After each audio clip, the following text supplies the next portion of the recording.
যে কোনো কঠিন সময় আমাদেরকে কিন্তু ভেঙে ফেলে না, আমাদেরকে আরো স্ট্রং করে। মানসিকভাবে, শারীরিকভাবে, বুদ্ধিভাবে আমরা যেন আরো জীবনে শক্ত হয়ে উঠি মনের থেকে। তো এই যে কোনো কঠিন সময়কে আরো আরো আরো ভালো করে তুলতে হবে আমাদেরকে একাগ্রতার মাধ্যমে, সহ্য শক্তির মাধ্যমে এবং দৃঢ়তার মাধ্যমে। আজকে ধনু রাশি নিয়ে আমরা কথা বলবো। ধনু রাশি মার্চ মাস 2026 কেমন যেতে চলেছে চলুন একটু জেনে নেওয়া যাক। ধনু রাশির আমরা গোচরে যে স্থিতিগুলো দেখছি, রবি, বুধ, মঙ্গল এবং তার সাথে সাথে রাহু থার্ড হাউসে অবস্থান করছে। যেহেতু মীন রাশিতে অলরেডি শনি রয়েছে, শুক্র রয়েছে এবং আমাদের নবম ঘরে ধনু রাশির কেতু রয়েছে, তার মানে ভাগ্য একটুখানি কিন্তু বিলম্ব করতে পারে, ডিলে করতে পারে।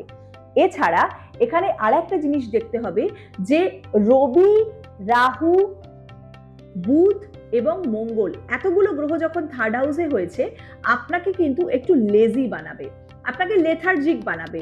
আপনার হয়তো কোনো কাজ করতে ভালো নাই লাগতে পারে, কিন্তু সেটাকে অতিক্রম করতে হবে। আপনি এগেইনস্ট দ্য ফ্লো যাচ্ছেন, তো এখানে নিজের পুশিং পাওয়ারটাকে আরো বেশিভাবে বাড়াতে হবে। এছাড়া আপনার জন্য কিন্তু গৃহ থেকে দূরে কোনো কিছু চান্স আসতে পারে এই মার্চ মাসটাতে। তাছাড়া বিয়ের সম্বন্ধ পাকা হতে পারে।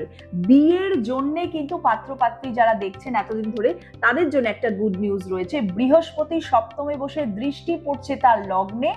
শরীর স্বাস্থ্যতে সেরকম কোনো অসুবিধা কিন্তু থাকছে না। নিজের ঘরে দৃষ্টি দিচ্ছে, সপ্তমে বৃহস্পতি থাকা ভালো। ম্যারিড লাইফ, রিলেশনশিপের ক্ষেত্রে একটা বন্ডিং ভালো করে এবং বিয়ের জন্য প্রিপেয়ার করে। এছাড়া যেহেতু সপ্তম ঘরের দৃষ্টি পড়ছে বৃহস্পতির লগ্নে, সেহেতু হেলথেও কিন্তু আপনি একটা অবশ্যই বেনিফিট পাবেন। যারা পড়াশোনা করছে কনসেন্ট্রেশন ঠিক থাকবে। আরো কিছু জন্য অবশ্যই টার্মারিক বাথ, হলুদ দিয়ে স্নান করার একটা যদি অভ্যেস করা যায় মার্চ মাসে, আপনি অবশ্যই বেনিফিটেড হবেন। আমাদের পরবর্তী রাশি সেটা হচ্ছে মকর রাশি, শনি দ্বারা চালিত রাশি।